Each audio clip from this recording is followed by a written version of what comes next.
Assalamualaikum warahmatullahi wabarakatuh. Kami dari kelompok 9 mata kuliah Hukum Perikatan Islam. Di sini kami akan menjelaskan materi terkait dengan pelaksanaan perjanjian, prestasi, dan wan prestasi. Sebelumnya, perkenalkan nama saya Eka Wardani Safira dengan NIM 224029 dan teman saya Resa Aprilia Nisbatullah dengan NIM 22402070. Langsung saja kita ke materi yang pertama. Baik, materi yang pertama yaitu pelaksanaan perjanjian. Suatu perjanjian merupakan peristiwa di mana seseorang atau lebih yang berjanji kepada orang lain untuk melaksanakan sesuatu. Menurut pasal 1338 ayat 3 KUH Perdata, bahwa semua perjanjian itu harus dilaksanakan dengan itikat baik. Yang dimaksud dengan itikat baik di sini itu adalah keharusan untuk melaksanakan suatu perjanjian itu secara jujur atau secara pantas dan patut. Kemudian, hal yang harus dilaksanakan atau dipenuhi dengan itikat baik dalam perjanjian itu dinamakan prestasi. Sedangkan tidak dipenuhinya janji dengan itikat baik, baik disengaja maupun tidak disengaja, itu dinamakan wan prestasi. Yang selanjutnya yaitu prestasi. Prestasi merupakan sesuatu yang wajib dipenuhi oleh debitur dalam setiap perikatan. Jadi, dengan kata lain, bahwa prestasi itu merupakan objek perikatan. Sedangkan debitur di sini itu orang yang melakukan suatu prestasi dalam suatu perikatan. Dalam pasal 1131 dan 1132 KUH Perdata, itu menyatakan bahwa semua harta kekayaan debitur itu, baik yang bergerak maupun tidak bergerak, baik yang sudah ada maupun yang akan ada, akan menjadi jaminan pemenuhan utangnya terhadap kreditur. Tetapi jaminan kreditur umum ini bisa dibatasi dengan jaminan khusus yang berupa benda tertentu yang ditetapkan dalam perjanjian antara pihak-pihak. Yang selanjutnya yaitu bentuk-bentuk prestasi. Bentuk-bentuk prestasi menurut pasal 1234 KUH Perdata itu ada 3. Yang pertama adalah memberikan sesuatu, yang kedua adalah berbuat sesuatu, yang ketiga adalah tidak berbuat sesuatu. Yang pertama adalah memberikan sesuatu. Maksud dari tersebut itu kewajiban dari debitur untuk menyerahkan kepemilikannya, penguasaannya, atau kenikmatannya dari suatu benda. Dalam pasal 1235 ayat 1 KUH Perdata, bahwa prestasi untuk memberikan sesuatu adalah menyerahkan kekuasaan yang real atas suatu benda dari debitur kepada kreditur. Prestasi yang berupa benda itu harus diserahkan kepada pihak lain. Apabila benda tersebut belum diserahkan, maka pihak yang berkewajiban menyerahkan benda tersebut itu berkewajiban untuk merawat benda tersebut sebagaimana dia merawat barangnya sendiri. Yang kedua adalah berbuat sesuatu. Dalam perikatan, objeknya yang berbuat sesuatu itu, debitur itu wajib melakukan perbuatan yang telah ditetapkan dalam perikatan. Dalam melakukan perbuatan tersebut itu, debitur tidak bebas untuk melakukannya, tetapi diatur oleh berbagai kesepakatan yang tertuang dalam perjanjian. Jadi, debitur di sini tuh harus mematuhi semua ketentuan dalam perikatan dan pertanggungjawaban apabila terdapat perbuatan yang menyimpang dari ketentuan perikatan. Dalam berbuat sesuatu ini, prestasi itu bisa berupa tenaga dan keahlian. Dalam prestasi berupa tenaga itu, pemenuhannya dapat diganti oleh orang lain karena siapapun yang akan mengerjakannya itu hasilnya akan sama. Sedangkan kalau yang berupa keahlian, pemenuhannya itu tidak dapat digantikan oleh orang lain tanpa persetujuan dia yang harus menerima hasil dari keahlian tersebut. Yang ketiga ada tidak berbuat sesuatu. Dalam hal ini tuh debitur bersikap pasif karena telah ditetapkan dalam perikatannya. Apabila debitur melakukan perbuatan tertentu yang seharusnya tidak diperbuat, maka dinyatakan telah melanggar dalam perikatan. Yang selanjutnya yaitu sifat-sifat prestasi. Yang pertama ada sesuatu yang sudah tertentu atau dapat ditentukan. Dalam prestasi ini, perbuatan debitur itu telah sesuai dengan ketentuan atau perbuatan yang telah ditentukan. Apabila tidak dapat ditentukan, maka mengakibatkan perikatan dalam hal ini tuh bisa batal dengan sendirinya. Dan yang kedua ada sesuatu yang mungkin dapat dilakukan oleh debitur. Dalam prestasi ini tuh perbuatan yang dilakukan oleh debitur itu sangat wajar dan mudah untuk dilakukan. Apabila prestasi yang dilakukan oleh debitur itu merupakan sesuatu yang tidak mungkin atau tidak wajar, maka perikatan hal tersebut itu bisa batal. 3. Sesuatu yang diperbolehkan oleh undang-undang, ketentuan kesusilaan, aturan agama, dan tidak bertentangan dengan ketertiban umum. Jadi, apabila prestasi yang haram dan bertentangan dengan ketentuan kesusilaan, nilai-nilai agama, dan ketertiban umum adalah prestasi yang batal atau perikatan yang batal. Kemudian yang keempat adalah sesuatu yang memberikan manfaat untuk kreditur.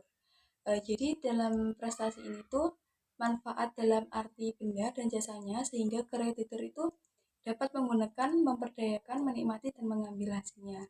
Apabila prestasi ini sifatnya memudaratkan, maka perikatannya dapat dibatalkan.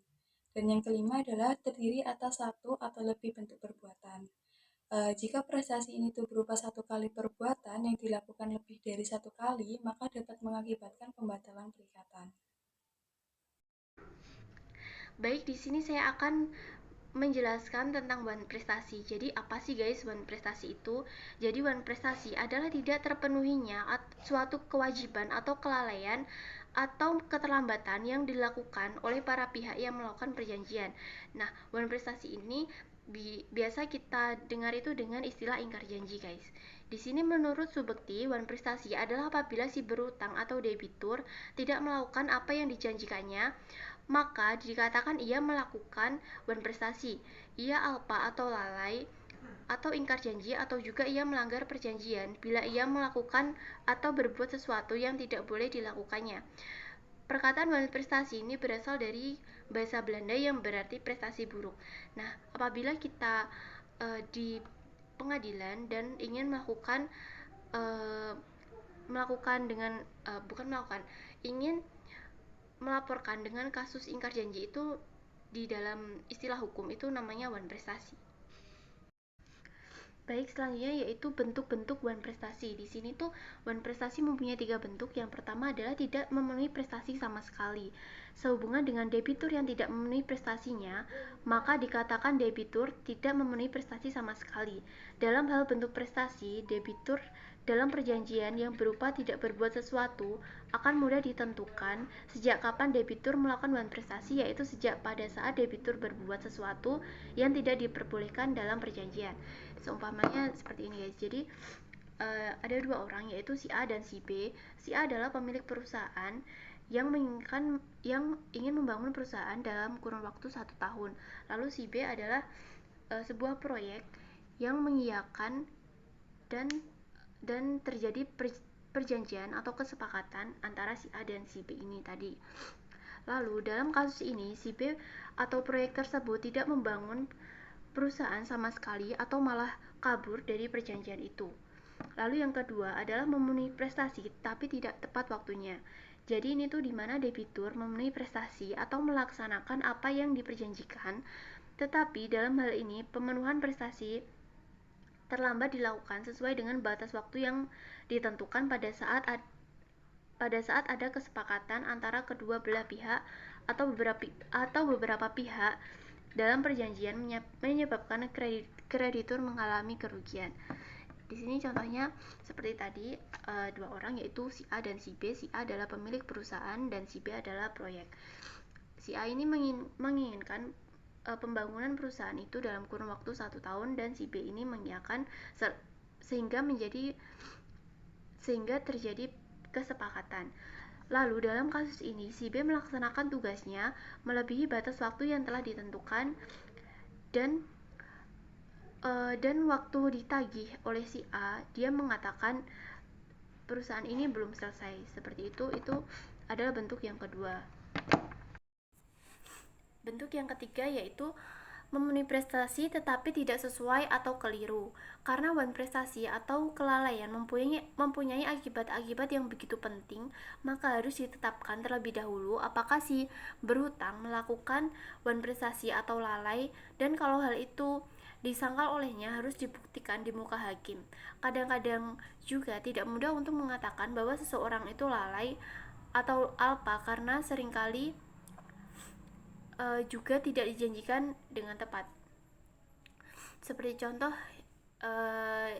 yang tadi ya guys, yaitu ada dua orang, yaitu si A dan si B. Si A adalah pemilik perusahaan yang ingin membangun perusahaan dalam kurun waktu 1 tahun, dan si B adalah seorang proyek yang mengiyakan dan terjadi kesepakatan antara kedua belah pihak.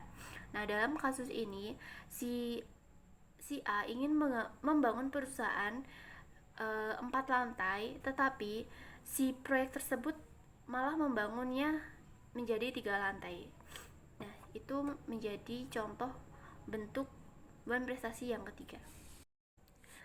Baik, materi selanjutnya yaitu akibat wan prestasi. Jadi apa sih akibatnya apabila kita melakukan wan prestasi? Jadi akibat wan prestasi berupa pengalihan resiko, yang hal ini berlaku untuk perjanjian yang objeknya berupa barang, seperti dalam perjanjian pembiayaan leasing. Dalam hal ini sebagaimana termuat dalam pasal 1237 Kitab Undang-Undang Hukum Perdata, pada suatu perikatan untuk memberikan barang tertentu, barang itu menjadi tanggungan kreditur sejak perikatan lahir. Jika debitur lalai untuk menyerahkan barang yang bersangkutan, maka barang itu semenjak perikatan dilakukan menjadi tanggungannya. Selanjutnya yaitu akibat hukum dari debitur yang telah melakukan wan prestasi adalah hukuman atau sanksi, yaitu yang pertama adalah membayar kerugian yang diderita oleh kreditur atau dengan singkat dinamakan ganti rugi. Lalu yang kedua adalah pembatalan perjanjian atau juga dinamakan pemecahan perjanjian. Yang ketiga, peralihan resiko. Benda yang dijanjikan objek perjanjian sejak saat tidak dipenuhinya kewajiban menjadi tanggung jawab dari debitur. Lalu yang keempat adalah membayar biaya perkara kalau sampai diperkarakan di depan hakim. Nah, di samping debitur harus menanggung hal tersebut, maka yang dapat dilakukan oleh kreditur dalam menghadapi debitur yang wan prestasi adalah yang pertama, dapat menuntut pemenuhan perjanjian walaupun pelaksanaannya terlambat. Lalu yang kedua adalah dapat menuntut penggantian kerugian berdasarkan pasal 1243 KUH Perdata. Ganti rugi tersebut dapat berupa biaya rugi atau bunga. Lalu yang ketiga, dapat menuntut pemenuhan dan penggantian kerugian. Yang keempat, dapat menuntut pembatalan atau pemutusan perjanjian. Dan yang kelima adalah dapat menuntut pembatalan dan penggantian kerugian. Baik, itu tadi presentasi yang dapat kami sampaikan. Apabila kami ada salah kata atau kurang materi dalam penyampaian kami mohon maaf yang sebesar-besarnya. Akhir kata, wassalamualaikum warahmatullahi wabarakatuh.